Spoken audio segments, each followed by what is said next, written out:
Yeah, my name's Justin. I'm the host of the Catalog, and I'm here with Charlie Cole. Hey everybody, Charlie Cole. I'm the CEO of Trivia Technology and have known Justin for, half a decade now when I was the CEO at FTD, so stoked to be here. How's it going, Charlie?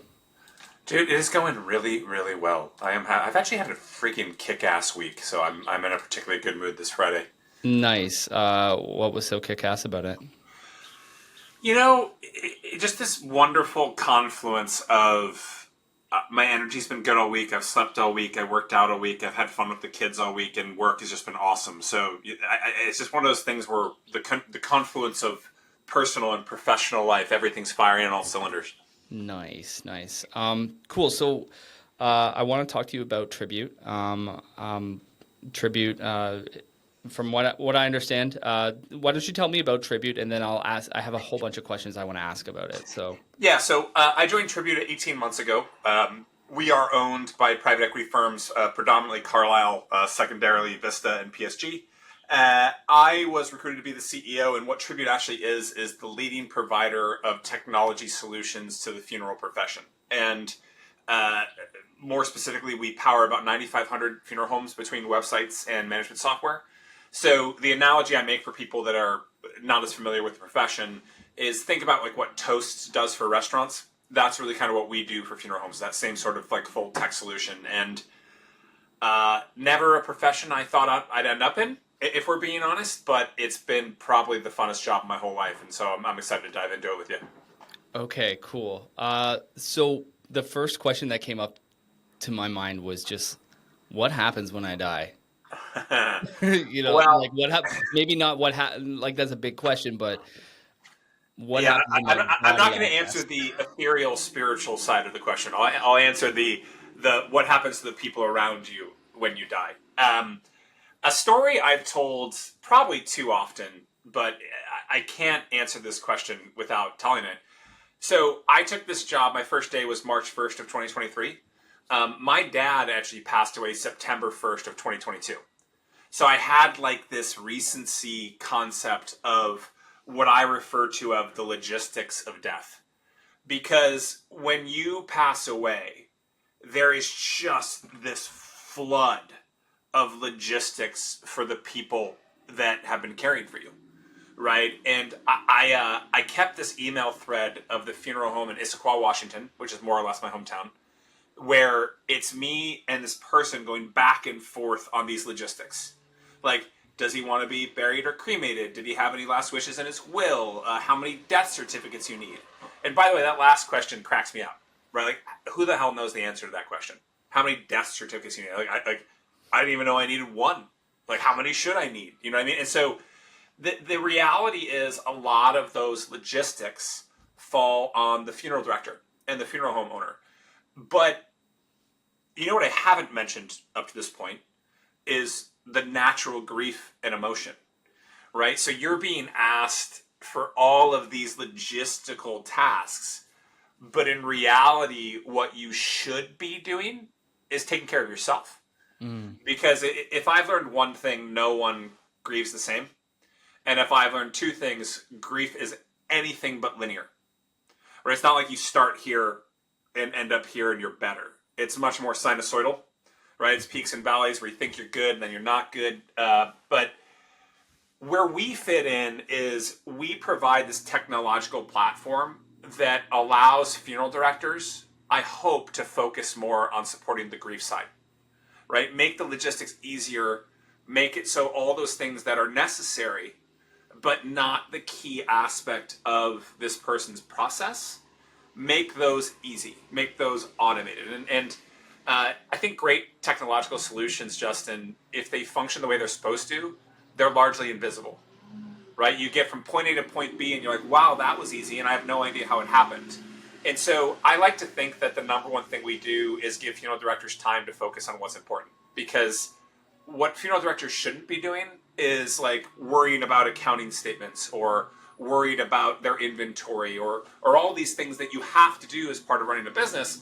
But funeral directors are at a different level of compassion, and for them to be able to express that gift on the families they support is really what I hope our tech solves. Sounds good. Okay, so maybe tell me about uh, what is the bad experience like, and what is the ideal experience like when you're going through, a loved one passing So from a logistical standpoint. yeah, Yeah. the bad experience is you get caught up so much in your responsibilities that it doesn't allow you to grieve. Because just like anything else, I think if you need to be truly introspective about anything, you need time to think and you need time to process. And one of those things you hear people say a lot is, oh, I'm doing this to distract myself. You know what I mean? And so I think the bad experience is people get 2, 3, 4 weeks after the death and they haven't had any time to actually grieve, because then it just hits you like a ton of bricks. And that is one of my personal experiences, Justin. That was really my experience with my mom when she passed away a long time ago. Hmm. Is that I just kind of got so into, taking care of my dad, helping my brother, planning the services, setting up a foundation for her, blah, blah, blah, blah, blah, that 4 weeks later, I just broke down. It was just a mess for like a week. That's, I think, the bad experience. The So, good experience is, and I'm going to say this in a very simple way, so don't take it overly literally, but a good experience is you sort of drop all of those on an experienced funeral director, all that stuff. And they do so much of this procedural, organizational stuff that's necessary, that it allows you to spend time with your family, that it allows you to spend time with yourself. And because I think, as I mentioned before, grief is unique to every single human being.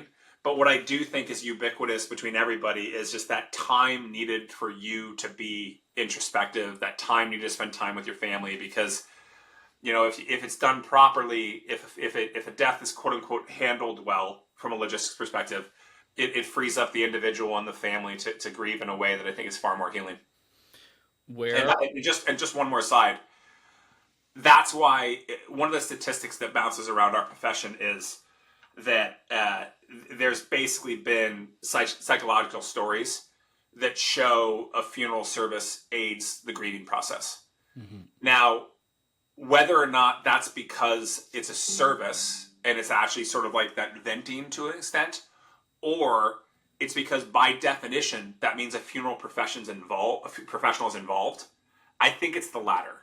I think once you actually meet these folks and you meet the funeral directors that we get to work with on a daily basis, the reality is this: if you think about all the traits you look for in humans, right, just like people that you want to surround yourself with, what are some of them, right? Patience, honesty, compassion. These are all traits that are just necessary if you're going to be a great funeral director. So I think just involving them in the process makes everybody's experience a little bit better and healthier. How can technology help them focus more on that personal side, that compassion side? So I referenced this before, but before I kind of address that question directly, this is a profession that's deeply steeped in tradition. You know, for for a long time, funeral professionals almost denied the trend of cremation, because there was just this institutionalization of like, oh, this is how it's always been, so that means this is how it always will be. Obviously, now cremations in the United States is somewhere in the neighborhood of 67%, and so that's a trend that's here to stay. But I think that you have to allow for the fact that anywhere you introduced technology, you have to be aware of the traditions, because otherwise there'll be organ rejection, right? But the short answer to your question, a more direct answer to your question, is freeing up time. The more we can use technology to aid in that logistical process that I referenced, the more funeral directors can spend time with families. Because every single second you deprive a funeral director from the family, because they have to go print a general ledger, because they have to go order, urns or caskets, or they have to figure out where they fit on the schedule. Like all those things that technology should make easy and things should make seamless, that means you deprived a second of healing and a second of grieving and a second of support. So the way we look at this is it's real simple. Our tech has to do three things. It has to free up time for the funeral directors to spend time with families. It needs to make the process more operationally efficient, which is somewhat redundant, but more specific from a. And then finally, and this is where I'm going to put on my commercial hat just for a second, Justin. It's got to make them more money, right? Because ultimately, these are small local businesses. And so when we think about providing websites to these folks, the number one thing that matters is that if you type in Toronto funeral home, you better show up first. You know what I mean? And so I don't try to get overly preachy about it, because ultimately we are still a business and so are they. And so the tech also has to help them make more money. And I say that last intentionally, but at the same time, it'd be somewhat disingenuous to not mention it. Mm-hmm. Sounds good. So just walk me a little bit through the solution. Like, what do funeral directors normally have before they come to you guys? Like, what's the mix of how they're managing this and how crazy it is versus like what's the experience, after they get set up and they have everything rolling, and how does that enhance the experience for the customer? So there's a natural linkage between what we call the management software, which, just to define management software for your audience, it's the thing when you walk into a funeral home, it's the thing you log into, right? You open up a computer, it's your operating system, to put it in more simple terms. And then there's the website itself. But the two things are inextricably linked, because you think about the process of a funeral. One of the first things that usually happens is you create an obituary. Where do you want that obituary to live? In the website, right? So how it used to be, I like the way you asked that question, by the way, because how it used to be, you'd walk into the funeral home and there was on your left a big whiteboard, right? And that whiteboard was basically written like, here are the upcoming services, here are the open cases, here are all these sort of things.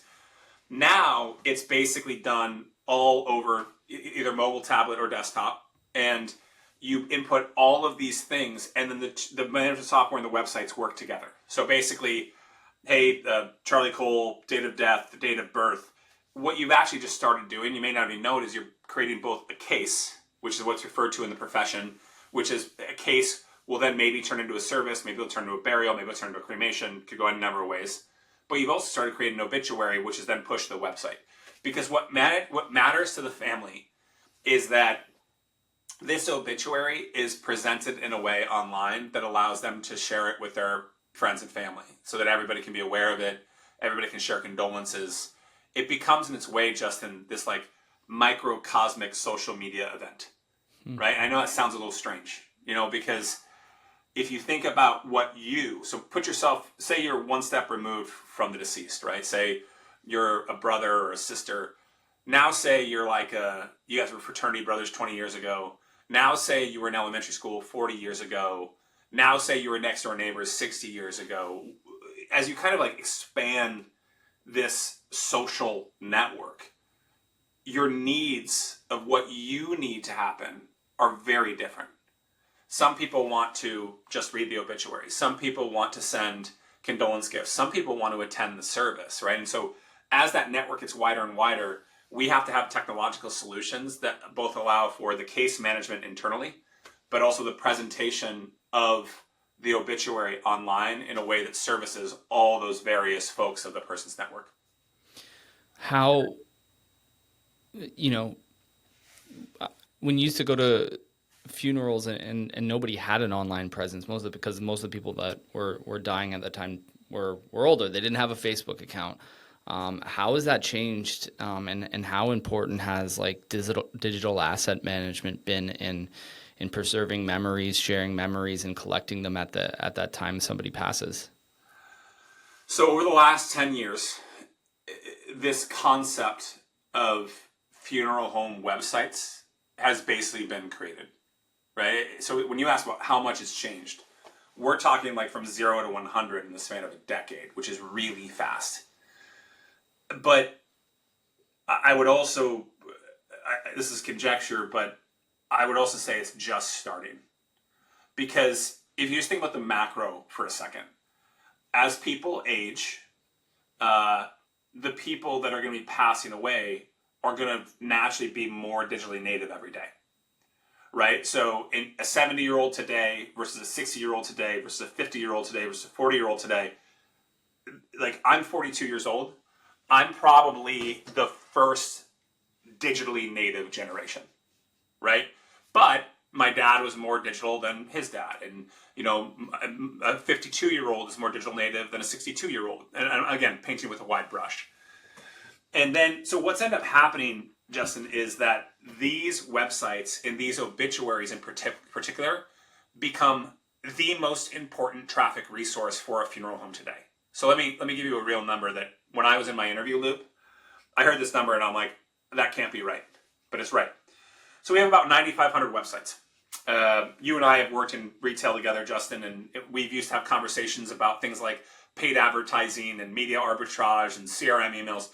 None of that matters in my profession today.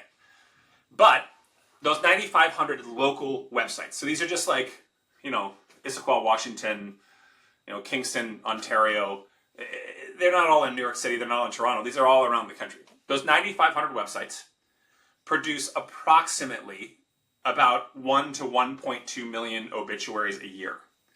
Those 1.2 million obituaries a year get over 2 billion visits. 2 billion. Billion. So the amount of traffic. Sorry. From 9,500 websites? From 9,500 websites, 2 billion. Well, and so you asked me the question, how is this going to change? I think that number gets bigger. And so what that means for our funeral homes is 2 billion opportunities to make a connection, right? To build their community. What that needs for the community is 2 billion opportunities to share condolences and support the family. And what that means for the family is 2 billion people that can help their healing process. And so I don't think it's a hyperbole to say that digital technology is now, if not at the center, very, very close to the center of the funeral process. And I think you'll see it expand as opposed to contract. Yeah, absolutely. I mean, the networks of a 60-year-old versus the networks of a 40-year-old are completely different networks, completely different types of content. My dad was one of those kind of curmudgeon-y guys who avoided social media at all costs, and then I taught him about Uber, and he thought it was life-changing. You know what I mean? Like, so he had no Facebook followers. He barely had a LinkedIn. He didn't have a lot of email, and yet, when I went through kind of his address book, I then went and found everybody's LinkedIn I could, everybody's emails I could, and emailed people. All of a sudden, this little mini Peter Cole centric social network started to happen, right? And it happens quite naturally, right? The phrase social network has been bastardized because of all the bad that comes out of social network. But if you just think about it quite literally, this was my dad's network, and it was happening online. His funeral was planned online. The dates of the reception were shared online. I didn't send a single card. I didn't send a single thing in the mail. I didn't post an obituary in the newspaper, right? Like, so this is our generation because of our digital native just being. That's how we're going to drive these processes. Because the reality is this, Justin, it isn't driven generally by the generation who's passed, right? Like, my dad didn't plan my mom's funeral. My brother and I did, right? Because, I mean, that's just the way it goes. And so it is an exaggeration to say that this is the center, and I think the future of the funeral profession is digital. It'll be driven by digital natives. Okay, I'm going to ask you one more question. I could go on for a lot, and I actually want to have a follow-up meeting with you about this as well. Oh, it's yeah. Okay, so where do you see the future of this industry going? And you said at the beginning of the interview that you're having the most fun you've ever had at this job. Where's the future, and what excites you about where this industry is going? So I'm going to start that answer with a bit of a negative to the funeral profession. Where the future is going is less what I'll call traditional funerals. Right? 20 years ago, you contacted a funeral director and had a service in the funeral home. That's why funeral homes exist. right? These chapels that people could come together because of the world of cremation. And again, using my personal example, I had my dad's reception at a really nice restaurant. And so that becomes a bit of a challenge because, again, when that happens, it's very, very easy to sort of remove the funeral director from the process. And I'm telling you right now, that's a massive mistake because these people know more about grieving and healing than any human beings on the face of the earth. And so where the funeral profession is going is we need to continue to use technology to connect funeral directors with grieving families, regardless of what the service is. The service may be an ashes spreading in Hawaii. The service may be at a golfing country club. The service may be on a beach somewhere. But that doesn't mean that funeral professionals aren't important. If anything, it makes them that much more important because we need to continue to build technological solutions that combine family, community, and funeral professional. That's it. And that's a much bigger challenge when you're not functioning in four walls of a funeral home. And so I think that's where the funeral profession is going, and that's what excites me. And so the reason, it's sort of strange, Justin, to say you're having the funnest job of your life when you're working with funerals. Like, I don't think people use the word fun and funeral in the same sentence quite a bit. You put the FU in funeral? Yeah. The FUN in funeral? FUN in funeral, yeah. But the reason I say that is because it's the most impactful work I've ever done, right? Like, if I can use technology to improve one grieving family's situation, I mean, come on. How can you beat that as it pertains to just personal reward? Yeah, absolutely. Thanks for taking the time to chat about funerals and technology, Charlie. Absolutely loved it. Learned so much in such a short period of time. Appreciate it, Justin. And we're long overdue for another dinner date, so I'll give you a shout when I get out to Toronto. Sounds good, man.